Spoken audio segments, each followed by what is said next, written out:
نحمده ونصلي على رسوله الكريم أما بعد فأعوذ بالله من الشيطان الرجيم بسم الله الرحمن الرحيم إذ أخرجه الذين كفروا ثاني اثنين إذ هما في الغار إذ يقول لصاحبه لا تحزن إن الله معنا قال النبي صلى الله تعالى عليه وسلم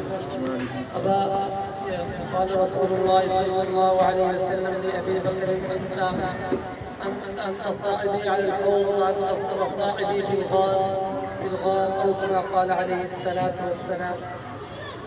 میرے بھائیو دوستو بزرگو، آج کی یہ محفل سیدنا ابو بکر صدیق رضی اللہ تعالی عنہ کی عظمت اور مناقب کے لحاظ سے ہوئی ہے.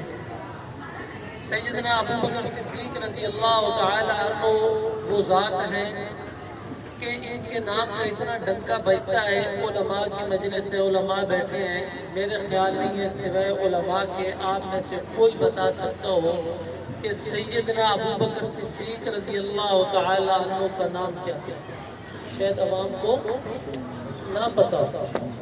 ایک دفعہ میں نے ایک جمعے میں بیان کیا، تقریباً کافی مجمع بیٹھا تھا، میں نے کہا کوئی تم میں سے یہ بتا سکتے ہیں کہ سیدنا ابو بکر صدیق رضی اللہ تعالی عنہ کا نام کیا ہے؟ ان کے والدین نے ان کا کیا نام رکھا نہیں پتا. کیوں؟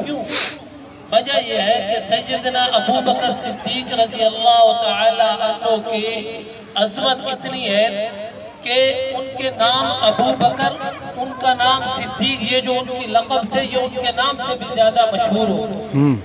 اتنی عظمت ہے.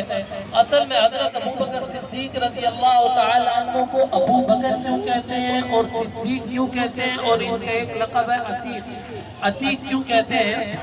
حضرت ابو بکر کو ابو بکر اس وجہ سے کہتے ہیں، قرآن مجید میں منہم سابق بالخیرات، ہر کام میں سبقت کرنے والے، ایمان لانے میں سب سے اول، نبی پاک صلی اللہ تعالی علیہ وسلم کا دفاع کرنے میں سب سے اول، امامت میں سب سے اول، اللہ کے راستے میں وَسَيُجَنَّبُهُ الْأَتْقَى الَّذِي يُؤْتِي مَالَهُ يَتَزَكَّى وَمَا لِأَحَدٍ عِندَهُ مِن نِعْمَةٍ تُجْزَى.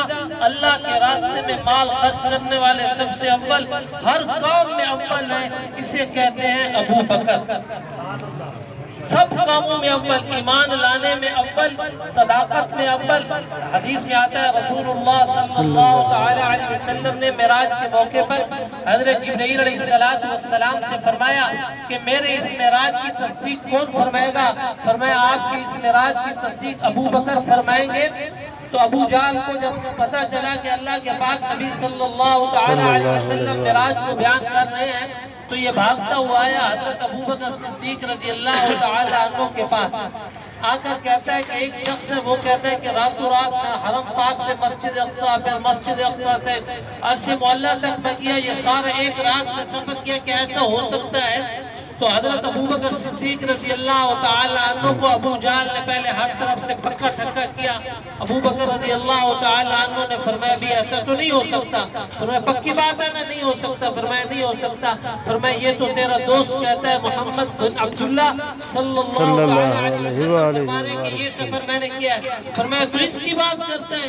یہ بات ان کی میں سچی مانتا ہوں، میں تو اس سے بھی بڑھ کر ان کو سچا مانتا ہوں. ماشاءاللہ سب سے آپ کا لقب کیا پڑا؟ صدیق پڑا. ایک حدیث میں آتا ہے حضرت علی رضی اللہ، مستدرک حاکم نے اس کو روایت کیا کہ حضرت علی رضی اللہ تعالی عنہ سے مروی ہے کہ حضرت علی رضی اللہ تعالی عنہ نے قسم اٹھا کر کہا کہ آسمانوں کے اندر اللہ کے نبی حضرت محمد رسول اللہ صلی اللہ تعالی علیہ وسلم کے پہلے خلیفہ کا نام ابو بکر ہے. ابو بکر ہے. آسمانوں کے اوپر بھی ابو بکر، زمین کے اوپر بھی ابو بکر، اور صدیق اللہ کی زبان کے نبی صلی اللہ تعالی علیہ وسلم کی زبان سے بھی صدیق کا لقب ملا، جبرائیل کی زبان سے بھی صدیق کا لقب ملا کہ ہر کام میں صدیق کے لقب. اور کیا ملے؟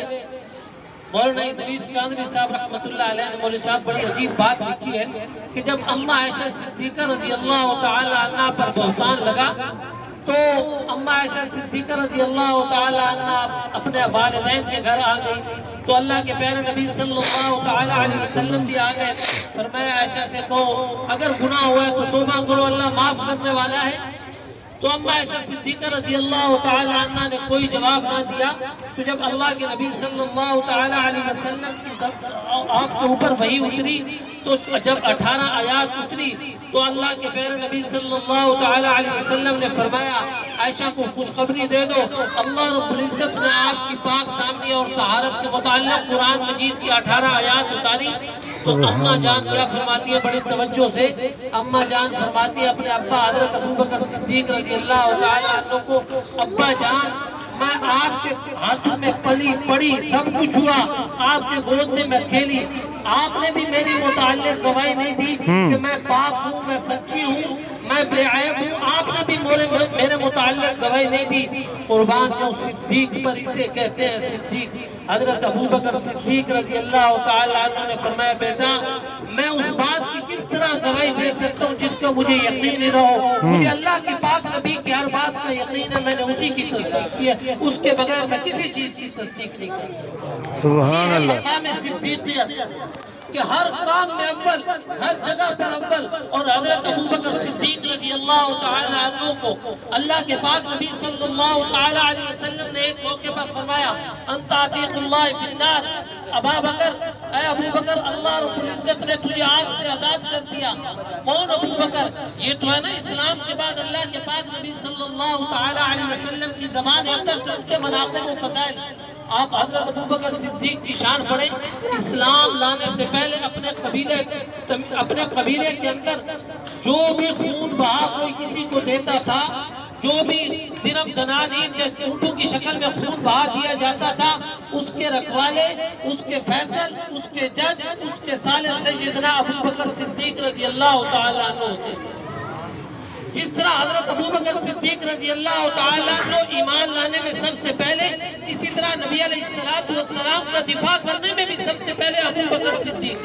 عقبہ بن ابی معیط لعنتی نے اللہ کے پاک نبی صلی اللہ تعالی علیہ وسلم کی گردن کے اندر رسی ڈال کے کھینچا. اللہ کے پاک نبی عرب کے اندر نماز پڑھ رہے ہیں، اتنے دیر میں شور پڑتا ہے، حضرت ابوبکر صدیق اپنے گھر کے اندر ہے، کوئی آواز دینے والا کہتا ہے کہ اپنے دوست کی جان بچاؤ. حضرت ابوبکر صدیق رضی اللہ تعالی عنہ تشریف لاتے ہیں، آ کے عقبہ بن ابی معیط کو دور پھینکتے ہیں اور کہتے ہیں تقتلون رجلا ان یقول ربی اللہ وقد جاءکم بالبینات من ربکم.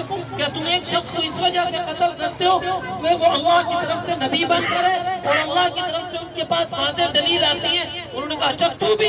حضرت ابوبکر صدیق نے نبی کا بھی دفاع کیا. اور اسی موقع پر حضرت ابوبکر صدیق رضی اللہ تعالی عنہ کو کفار مکہ نے بڑا تشدد کیا. اسلام میں سب سے پہلے اسلام لانے والے صدیق، نبی کا دفاع کرنے والے صدیق، اسلام کے لیے سب سے پہلے نبی کے دفاع کی وجہ سے ان کے ظلم اور ستم کا نشانہ بننے والے بھی صدیق اکبر رضی اللہ تعالی. ہر کام میں اول، ہر مقام پہ اول. اور اسی طرح خلیفہ بلا فصل بھی صدیق اکبر رضی اللہ تعالی عنہ ہے.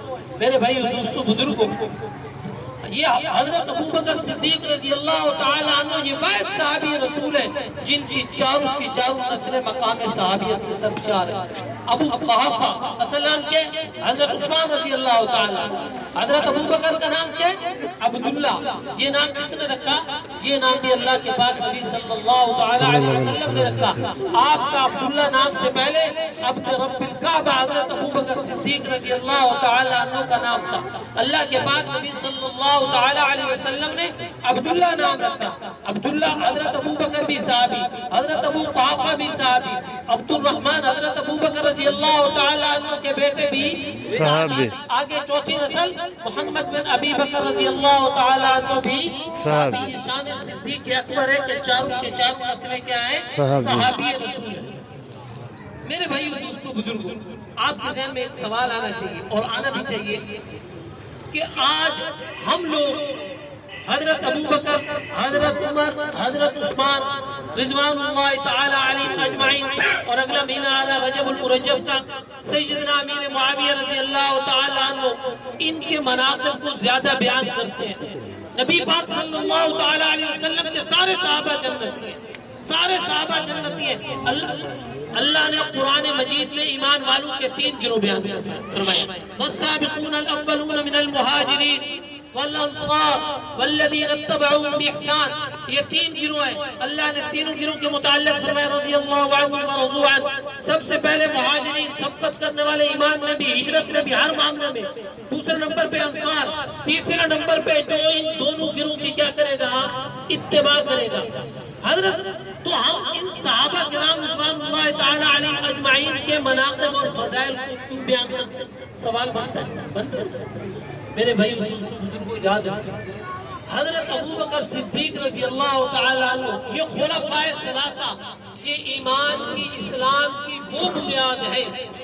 اگر ان میں سے کسی ایک کے ایمان کا انکار کر دیا جائے بندہ مسلمان ہی نہیں. بے شک جی، بے شک. حضرت ابوبکر صحابہ کے نبی علیہ السلام کی وفات کے بعد سارے صحابہ کا سب سے پہلا اجماع جس چیز پر ہوا وہ سیدنا صدیق اکبر رضی اللہ تعالی عنہ کی خلافت پر. کس پر ہوا؟ سیدنا ابوبکر صدیق رضی اللہ تعالی عنہ کی خلافت پر ہوا. اب جو حضرت ابوبکر صدیق رضی اللہ تعالی عنہ کی خلافت کا انکار کرے مسلمان کہاں بنتے ہیں؟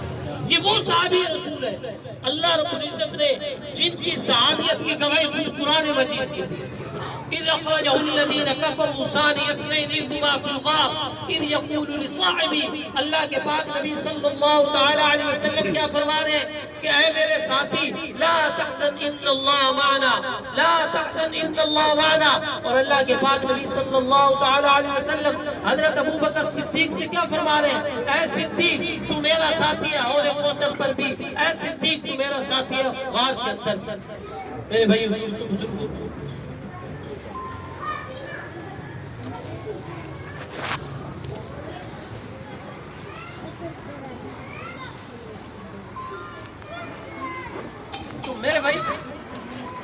میرے بھائیو دوستو بزرگوں، اللہ کے پاک نبی صلی اللہ تعالی علیہ وسلم نے حضرت ابوبکر صدیق رضی اللہ تعالی عنہ کو کیا فرمایا کہ حوض کوثر پر بھی آپ میرے ساتھ، غار کے اندر بھی آپ میرے ساتھ. ایک اور حدیث سنو.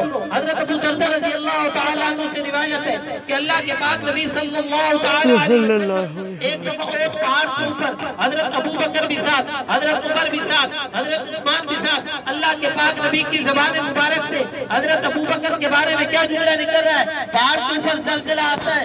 اللہ کے پاک نبی صلی اللہ تعالی علیہ وسلم کیا فرماتے ہیں؟ اے پہاڑ رک جا، تیرے اوپر ایک اللہ کا نبی، ایک صدیق، ایک اللہ کا نبی، ایک صدیق، دو شہید ہیں. صدیق کا لقب اللہ کے پاک نبی کس کو دے رہے ہیں؟ حضرت ابوبکر صدیق رضی اللہ تعالی عنہ کو. اور حضرت ابوبکر صدیق رضی اللہ تعالی عنہ یہ وہ صحابی رسول ہے کہ جب حضرت عمر رضی اللہ تعالی عنہ نے فرمایا کہ نبی علیہ السلام کی وفات کے بعد متقین لوگ اٹھے، مانعین زکوٰۃ اٹھے، تو اللہ کے پاک نبی صلی اللہ تعالی علیہ وسلم کی وفات کے بعد یہ حالات بنے تو حضرت عمر رضی اللہ تعالی عنہ کیا کہہ رہے ہیں؟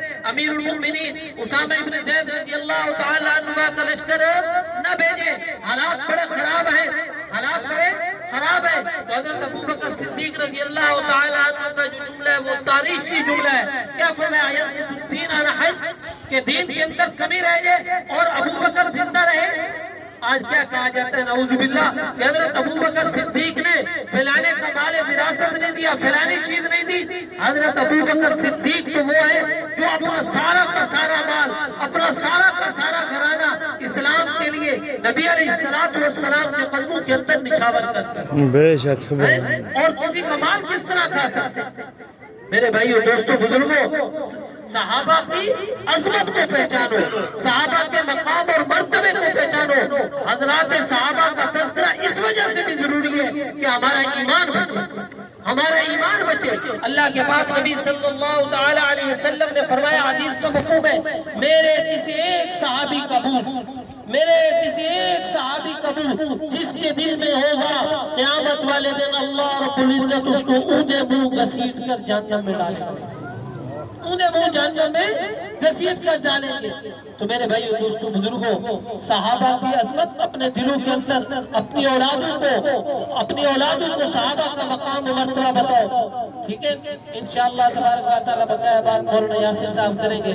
وآخر دعوانا ان الحمدللہ رب العالمین. صلی اللہ